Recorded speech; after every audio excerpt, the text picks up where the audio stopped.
Forest city دریائے مسسپی کے کنارے ایک چھوٹا سا قصبہ ہے. یہاں چین کی بڑی ٹیکسٹائل کمپنی شیڈنگ روئی ایک ایسی فیکٹری میں دھاگا بنانے کے کام پر سرمایہ کاری کر رہی ہے جہاں پہلے جاپانی ٹی وی بنائے جاتے تھے. میئر لیری برائن کہتے ہیں کہ کمپنی نے مقامی کمیونٹی کالج کے ساتھ ٹریننگ دینے کا کام شروع کر دیا ہے.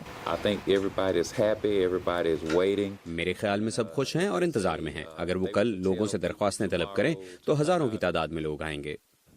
روئی کمپنی کا پروجیکٹ آرکنسا کی کپاس کی سالانہ 2 لاکھ گاٹھیں استعمال کرے گا اور یہ آرکنسا کی تقریباً کل سالانہ روئی کی پیداوار کے برابر ہے، جس کی وجہ سے آرکنسا اکنامک ڈیولپمنٹ کمیشن کے ایگزیکٹو ڈائریکٹر مائک پریسٹن کپاس کی کاشت میں اضافے کی توقع کر رہے ہیں.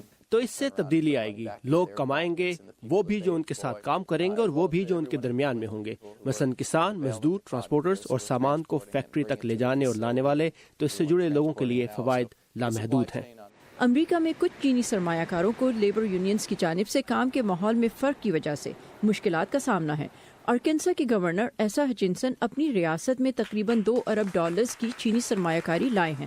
وہ کہتے ہیں کہ کلچر کے فرق پر ہمیں کام کرنا ہوگا. ہم چینی تاجروں اور کام کرنے والوں سے بہت کچھ سیکھ سکتے ہیں اور ہو سکتا ہے کہ ان میں سے کچھ چیزیں بہت اچھی ہوں جو ہم اپنے ہاں بھی اپنا سکیں. چین کے تاجروں کو یہاں کچھ اچھے طرز عمل دیکھنے کو ملیں گے جنہیں شاید وہ اپنانا چاہیں گے.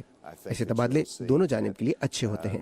ڈیلٹا کیو باربیکیو کے مالک پیئر ایونز کہتے ہیں کہ چینی مالکان کا فارسٹ سٹی میں پرتپاک خیر مقدم ہوگا. یہ نہ صرف میرے بزنس بلکہ یہاں کے تمام بزنسز کے لیے سود مند ہے. یہ تمام سرمایہ اور پیسہ اسی چھوٹی سی کمیونٹی کے لیے بہت فائدہ مند ثابت ہوگا. چینی کمپنی کا 800 نئی نوکریاں پیدا کرنے کا وعدہ اور $15 فی گھنٹہ معاوضہ یہاں کے رہنماؤں کے لیے خصوصاً حوصلہ افزا ہے، کیونکہ کئی دہائیوں سے اقتصادی طور پر کمزور اس قصبے کے لیے یہ تقریباً 2 گنا معاوضہ ہے. پنگ جانگ کے ساتھ صبا شخان، اردو ویورے.